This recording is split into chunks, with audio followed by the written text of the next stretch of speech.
Hello and welcome to Daily News Simplified, the what, why, and how of the newspaper analysis from the civil service examinations perspective. So, today we are going to discuss The Hindu Delhi edition dated 29th July 2023. The important topics which are to be discussed have been displayed on your screen, and the timestamping of the same has been provided in the description box below. So, now let us begin our today's session. This topic has appeared at page number 12 in today's The Hindu Delhi edition. The topic reads, Land use changes putting rocky addresses of animals under the stress in Sahyadri plateau.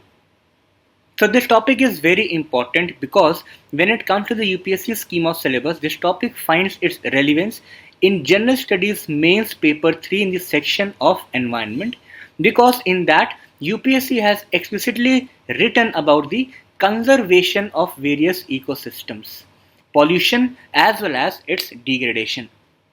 So first of all, this news article in today's The Hindu has appeared in the context of Sahyadri Plateau.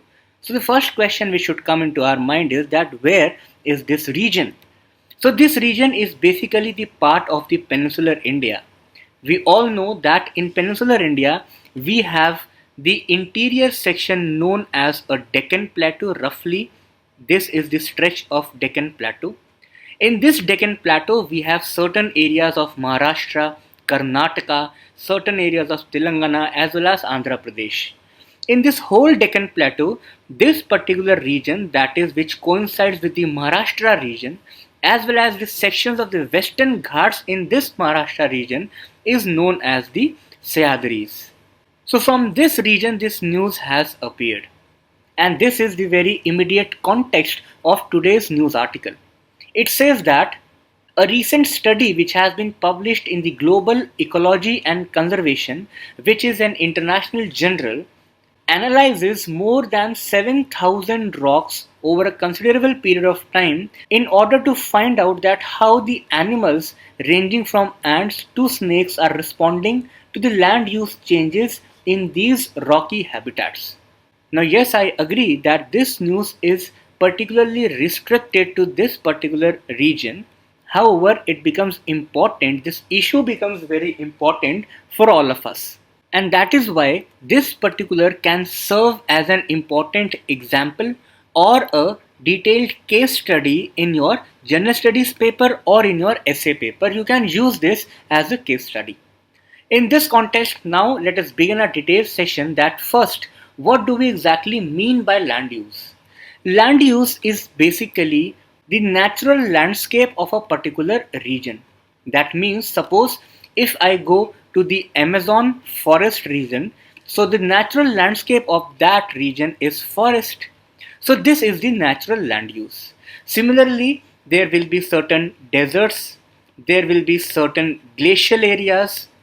Okay, so these natural landscape are the outcomes of various natural processes, various physiological processes, for example, climate, topography, etc.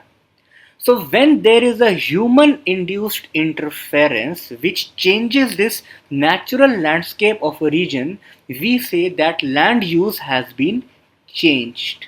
How humans can change in natural land use? Now let us understand this. Now suppose there was a lake, a wetland, and because of the increase in the population load, the areas of these wetlands were encroached. It was filled with sand and soil in order to construct buildings over this wetland. So earlier there was a blue body, that is water, but now on that region we have the buildings. So that means that the natural landscape which earlier was a lake now has been transformed, has been changed into the concrete buildings. Okay, so this is the human interference, and because of these human interferences there is a marked reduction in the functional properties of the natural landscape. So we shall be discussing that what do we mean by reduction in the functional properties when we will see that what are the various impacts of the changes in the land use when it comes to the ecosystem. Before that, first with the help of certain clippings, we shall see that how globally the land use has been changed because of several anthropogenic or human activities in the last few decades. So in different parts of our earth, we had a very dense natural forests like evergreen forest. We had huge areas of mountains, plateaus, vast stretches of deserts. Then we had beaches surrounded by again dense vegetation, seaways, which in turn supported a huge diversity across different regions across the world. So these were the natural landscapes which existed across different regions.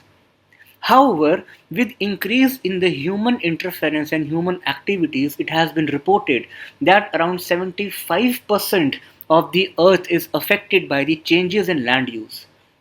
Activities like plantation agriculture, monocropping, faulty irrigation practices, excessive tillage, lumbering, deforestation, wood cutting, etc., have led to a huge changes in the natural landscape.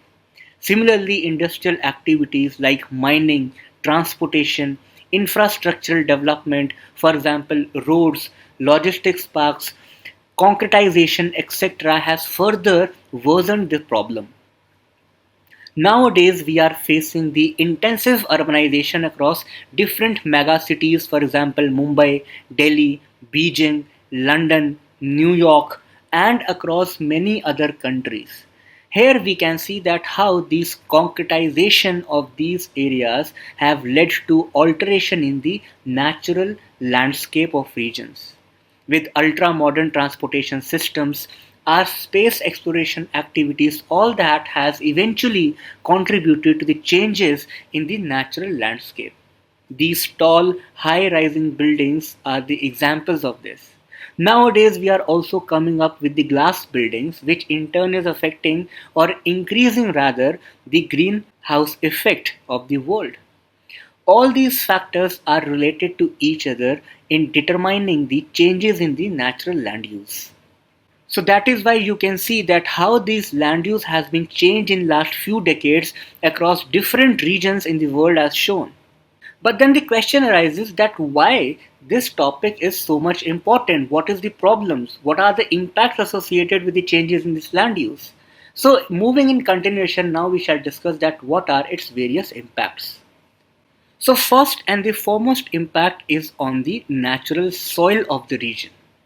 There is a marked reduction in the soil properties, for example, porosities, permeability, soil water or soil moisture. All these qualities get reduced when the natural landscape is changed. Similarly, second, it affects the water, let's say the groundwater which was below the soil. Let us imagine that there was a soil tract, a natural landscape. So here we were having soils on the surface. These soils basically with the help of higher porosity and permeability allowed the water to move downwards, making the groundwater reservoirs. But now we have covered this whole patch of land with concrete by making roads or cities or industries, etc. So that is why these pores have now been eliminated, and that is why whatever water is there on this land surface, it is not able to go down, it is not able to percolate, and hence the groundwater does not get recharged easily. So that is how the water quantity gets reduced. Also, it has the effect on water quality because of the higher contamination. Third, this change in the natural land use also affects the biogeochemical cycles. So first you should understand that what are biogeochemical cycles. So in earlier classes during the schools you must have read about the oxygen cycle, carbon dioxide cycle, etc. Water cycle. All these are the biogeochemical cycles which have a regulating as well as the supporting impacts on the maintenance of the overall Earth's ecosystem, that is the biosphere as well as the hydrosphere. But the changes in the natural lands use is also altering these biogeochemical cycles. Let us understand this with example. So again, let us assume that there was a stretch of forest, so there were trees on this forest. Now in order to increase the agriculture, somehow I cut down those trees leading to deforestation. So whenever there is a deforestation, it releases the greenhouse gases into the atmosphere. Once these greenhouse gases are released into the atmosphere, it disturbs the composition of the atmospheric gases.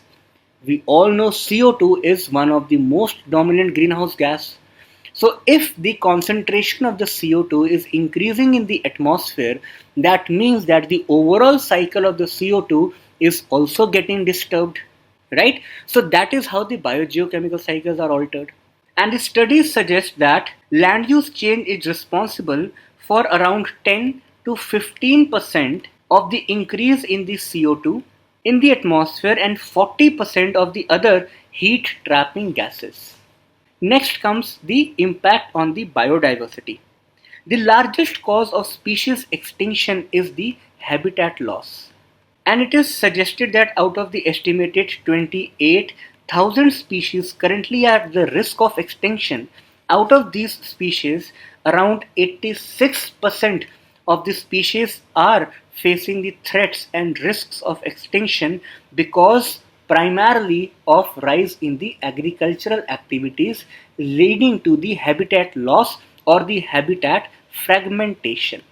So that is how the changes in the land use are also leading to biodiversity losses. You should also not be surprised that these land use changes are also increasing the disease rates.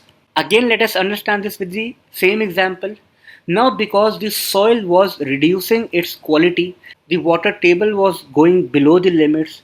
So, let us say, in order to sustain the agriculture or in order to increase the agriculture productivity, what will you do? You will increase the intensity of fertilizers as well as the pesticides, right? Second, we have till now understood that how this changes in the land use is increasing the concentration of the greenhouse gases. We all know that greenhouse gases are bound to increase the global temperatures also. Hence, the temperature is also increasing, and both these factors, that is the average increase in global temperature as well as increase in the usage of the chemicals in agriculture, is creating various diseases also. For example, when you will be fed by the crops grown by using these chemicals, there are higher chances of cardiovascular diseases. Similarly, there are higher chances of the resistance being developed by certain bacteria, which we call as the antimicrobial resistance tendencies. Right? So diseases are also getting increased. And last but not the least is the sixth point, that is increase in the disaster vulnerability. For example, these changes in the land use, let us take the example now of the mountain ecosystems. So in the mountains, we are witnessing that because of the increasing tourist activities, higher load constructions, infrastructure development, what is happening? The stability of the mountain ecosystem is getting deteriorated, which in turn is leading to various other disasters like landslides. Similarly, there can be seismic activities, that is earthquakes, because of the increase in pressure due to dams construction in the mountainous areas. So these are various impacts of the changes in the land use. Along with all these impacts, there is yet another important impact, that is the social impact. Why? Whenever there is a change in land use, there can be a forced migration of the local people living in those areas. Let's say you built a dam in a particular region. In order to build a dam, you must need a vast area to create a reservoir also. When that reservoir will be created, so there will be a land acquisition. Because of this land acquisition, the population which earlier was residing on this land has to migrate to the other areas, further leading to various social problems. So that is how just one thing, that change in land use, is creating its impact across various spheres of life. And that is why it becomes one of the most pressing concern when it comes to the United Nations goal of sustainable management.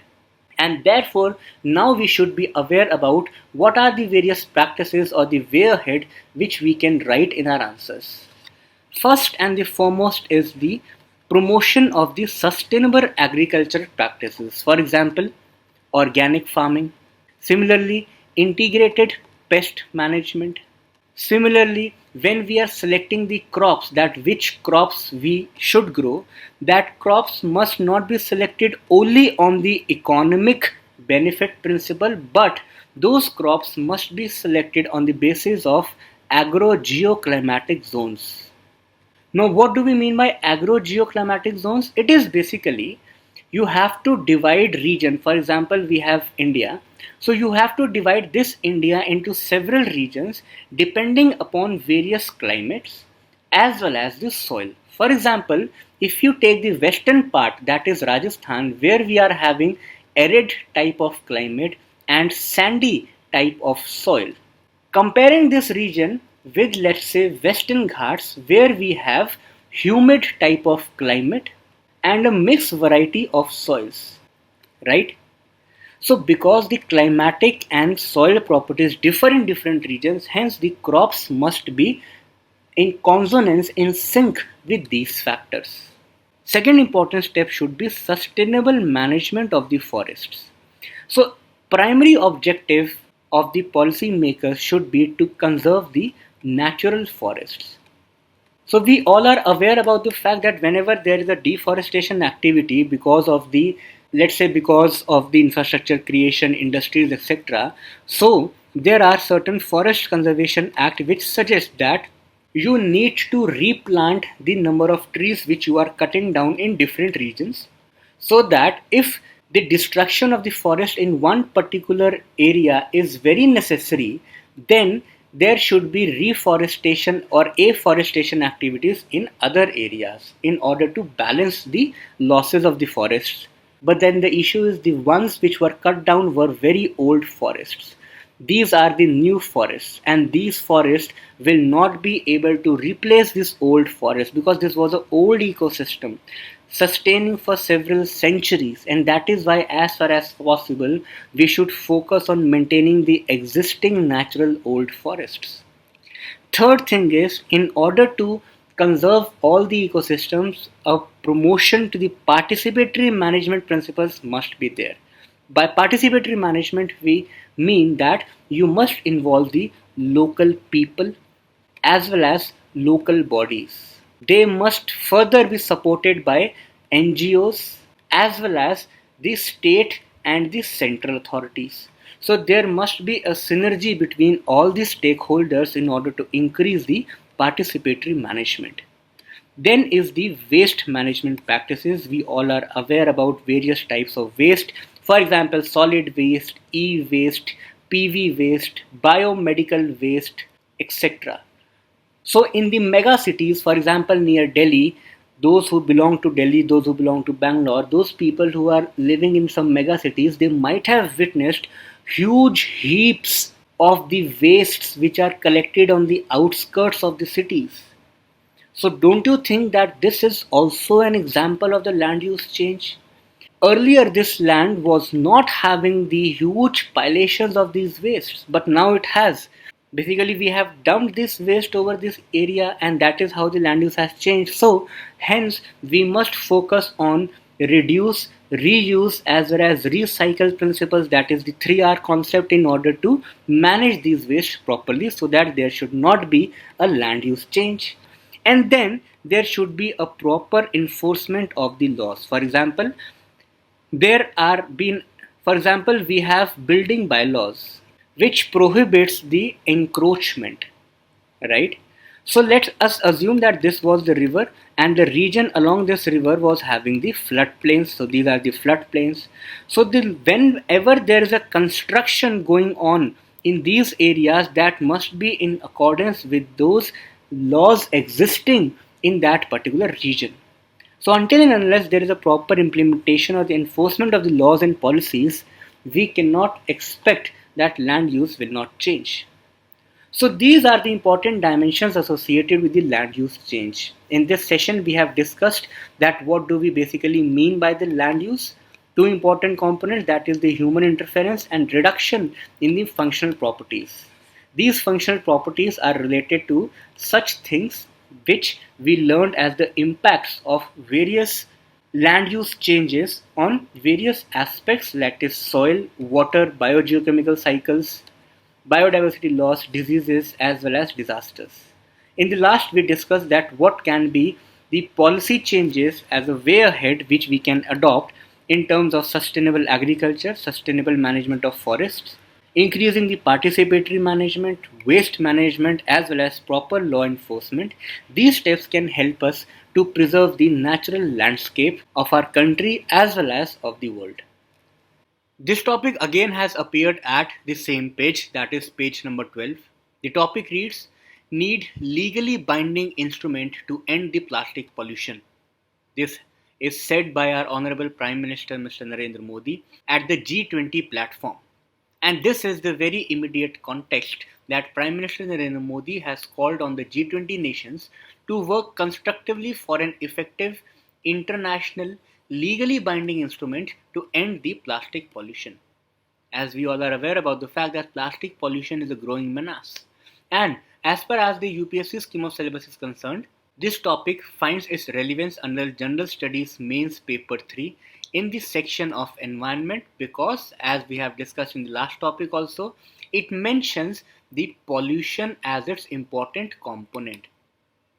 So that is why in today's session we will be discussing the plastic pollution at the international level, not at the national level. So this flowchart will help us to understand the four important dimensions. One, we will be discussing the magnitude of the plastic pollution at the global level. We will come to the context of the G20 nation, that what is the magnitude of the problem as far as the G20 countries are concerned. Then we will see what are the existing issues when it comes to the plastic pollution at the global level. And in the last, we will see that what are the steps taken by the G20 nations till now.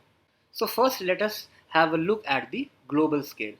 So according to OECD, that is Organization for Economic Cooperation and Development, this body estimates that out of the total plastic pollution which is generated in the world, just 9% of this plastic is recycled. Now this is a very low amount. That means all the other plastic is not recycled. And around 50% of this plastic goes to the landfill sites. So this shows that how the plastic waste at the global scale is also grossly mismanaged. We know that in India, because of the high degree of informalization, the waste management is not that efficient. In India also, there is a very minuscule recycling facilities available for plastic waste.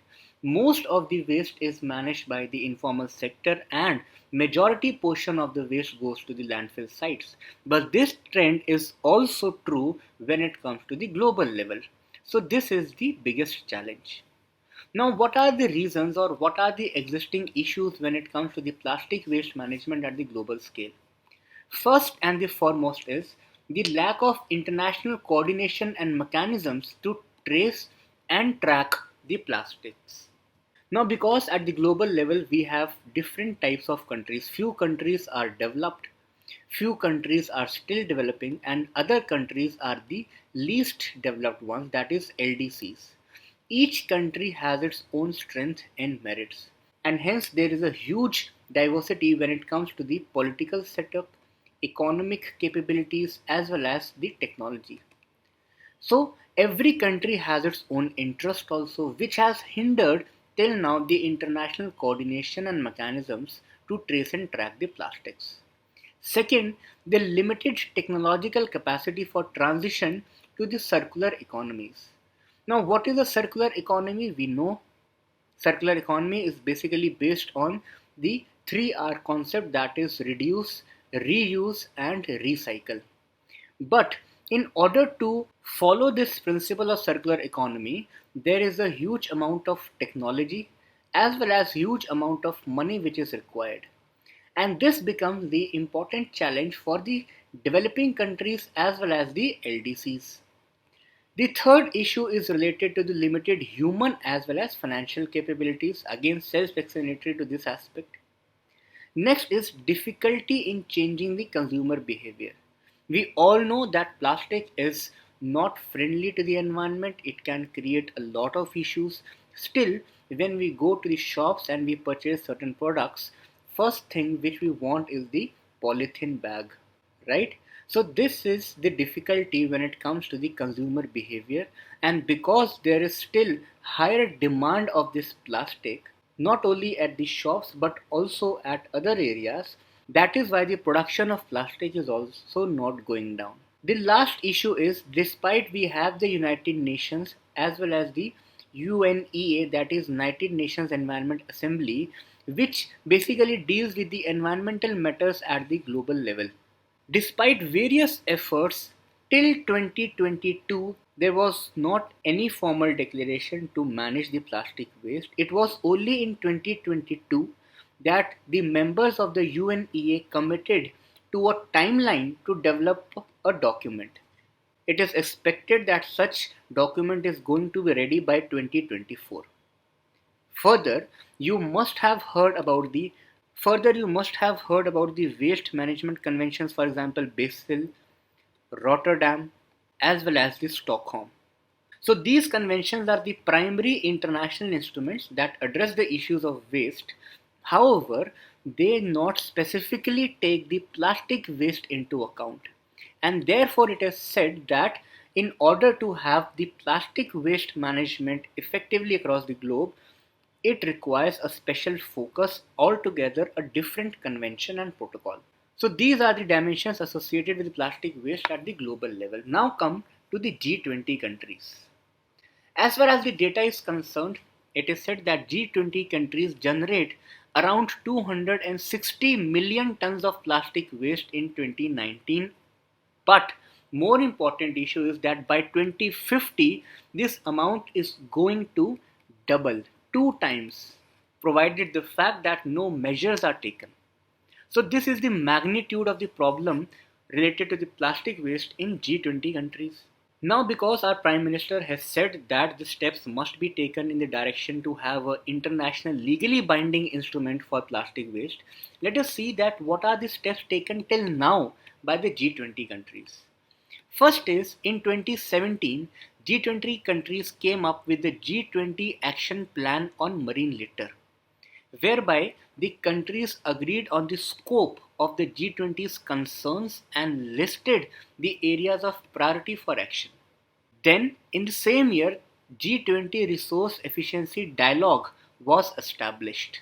And it said that all the future G20 meetings and summits integrate the natural resource protection, resource efficiency, as well as circular economy solutions into their deliberations. Third, in 2019, G20 implementation framework for marine litter was established. According to this framework, the countries were expected to come up with their own independent national marine litter policy. And in this context, what are the recent developments and proposals? So the recent deliberations at the G20 this year have focused on the global cooperation for an integrated circular economy as well as the extended producer responsibility norms. Now, what do we mean by external producer responsibility? So basically, it is related to the concept that whenever any product comes to the end of its life cycle, that is, it reaches a stage after which it is going to be discarded by the consumers, it becomes the responsibility of the manufacturers or the producers to take back that product again to their organization and recycle that product. So there lies a responsibility on the producer as well as manufacturer of the product for the management of the waste which is being created by the products which they manufactured.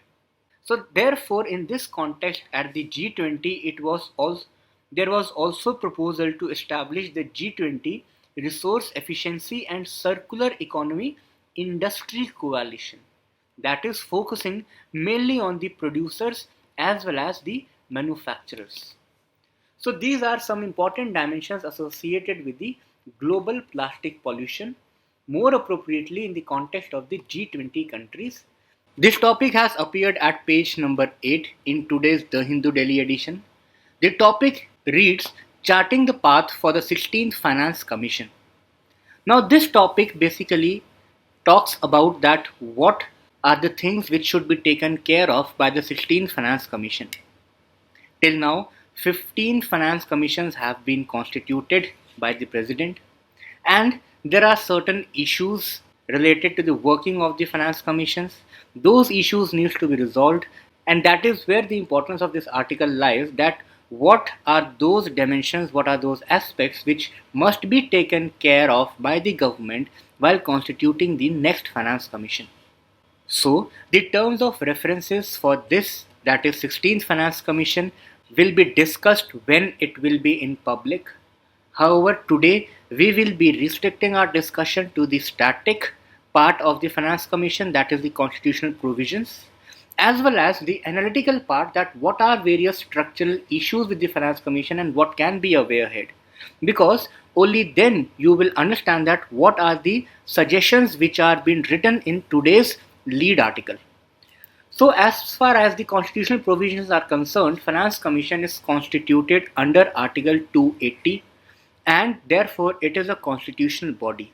The Finance Commission is constituted at the expiration of every 5th year. It has the chairman as well as 4 other members. All of them are appointed by the president. Further, what are the eligibility criteria to be appointed as a member? It is determined by the parliament by the law. It determines the qualifications necessary for the appointment. So are you understanding from this very part that there is no role for the states to play? And what is the most important work of the Finance Commission? It is basically devolution of the funds from the center to the states. But who is deciding that how much fund is to be dissolved to the state? That has been decided by the Finance Commission. And who is appointing the Finance Commission? The central government. And this is the first important structural issue. First is the appointment of the members. As we have discussed that it is appointed by the president, and by president in real terms it means that it is by the central government. So there is no say from the states in the appointment of the members. Second is the terms of reference. So one is the constitutional mandate which is given by Article 280 to the Finance Commission, that what it has to do. Further, this same article also allows that certain additional considerations or parameters can also be laid down. Again, who will lay down these considerations or parameters? Center. Again, so that is very obvious that these considerations, these conditions, parameters will be in the favor of the center, no state again. Third is temporary nature of the Finance Commission. We have discussed that it is constituted after the 5 years of term, but then it is not sustainable. For example, let's say the 15th Finance Commission devolved the funds from the center to the state. In between that period, we experienced the COVID. Now during the COVID, no additional fund could be transferred by the Finance Commission because it was not a permanent body, it ceased its operation. That is why the states have demanded to make the Finance Commission a permanent body, so that whenever there are certain changes which are to be made, taking into consideration the extreme situation which may arise, it can be changed by the Finance Commission if it is a permanent body. The next issue is that the data which are used by the Finance Commissions is based on the past. The revenue trends which it takes into consideration is again from the past. So it is very obvious when it takes the forward indicators also into the account, there will be a more practical distribution of the funds. Next issue is cess and surcharge. So the funds which has to be devolved from the center to the states, those funds come from the divisible tax pool, right? But cess and surcharges which are levied by the center do not come into the part of the divisible tax pool. So again, all the cesses and surcharges which are levied by the center is not distributed with the states. Next issue is that we all know GST Council was established by the Constitutional Amendment Act as the constitutional body. And both of these bodies, that is GST Council as well as Finance Commission, both of these bodies deal in the revenue part, which might lead to conflict between both the constitutional bodies. And last issue is the transfer of the funds to the local bodies, which till now has taken a back seat. So to address these structural issues, there are certain steps which can be taken. One is consultation with the states in the matters of appointment, as well as in the matters of deciding terms of references. There should be forums constituted for this purpose on the line of the interstate councils or the GST councils. Second is the data collection. The capacity must be increased to collect the data efficiently, which can be processed by the Finance Commission division in order to come up with more practical formula to devolve the funds. Then, as we have discussed, the cess and the surcharge issue. It is said that Finance Commission should recommend a limit on the amount of cess and surcharge the center could levy up to maximum of 10% of the overall gross tax revenue. If the center breaches this limit, then the shareable pool of the revenues to the states should increase. Independent Fiscal Council as a permanent agency can be established with a statutory mandate. Revenue deficit grants can also be provided to the state governments. And apart from the income distance parameter, income distance basically means that, so let's say there are three states A, B and C who are the top income states 1, 2 and 3. Now there are states like D, E, F. So what is the difference between the income levels of state D with them, E with them, F with them? This is known as the income distance, that how much the distance is there in between the other states from the higher income states. So when the funds have to be devolved, this income distance is given the highest weightage. So there is a formula, there are certain factors which are taken into account to arrive that what amount should be transferred to the state. Income distance is one of those factors, but it has the largest weight. The positive thing about income distance is that most of the funds get devolved to the state which is having the maximum distance, that is the poorest state. That is good. But the rich states say that income distance having so high weight is discriminatory against them. So there should be reduction in the waste. That is why outcome gaps in health education should also be given due weightage for the equity in the developmental outcomes in order to incentivize those states who are doing good.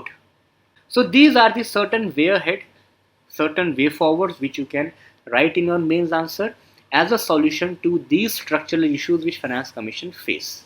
When the 16th Finance Commission will be constituted and terms of references will be in public, we will be discussing them also. This topic is from the editorial section, appeared at page number 8. The topic reads Mercury rising. So from this we can guess that this topic basically is talking about climate change and global warming. Now the immediate context of this very topic is that the United Nations Secretary General Antonio Guterres has reiterated the catastrophic consequences of the climate change and global warming across different ecosystems of the earth. However, he has passed a very interesting statement. He has said that now the earth has passed the global warming phase to the global boiling phase, basically showing the catastrophic effects of the climate change, and this has come in the backdrop of rising temperatures in the month of July. So data suggests that the average temperature of this July was around 17 degrees Celsius, which is around 0.2 degrees Celsius more than the July average temperature in the year of 2019. And remind you that the July month in the year of 2019 was a record of 174 years. So this record has been broken. However, as far as the content is concerned, this editorial has just come in the context of this very statement. In the previous DNS videos, we have dealt in much detail regarding all the concepts related to global warming, climate change, greenhouse gas effect, El Nino, La Nina, etc. So this topic has its importance just in the context of this very word, showing the significance of the climate change in today's world, and it has come from the United Nations Secretary General Antonio Guterres. So that is all for today. All the very best and study hard.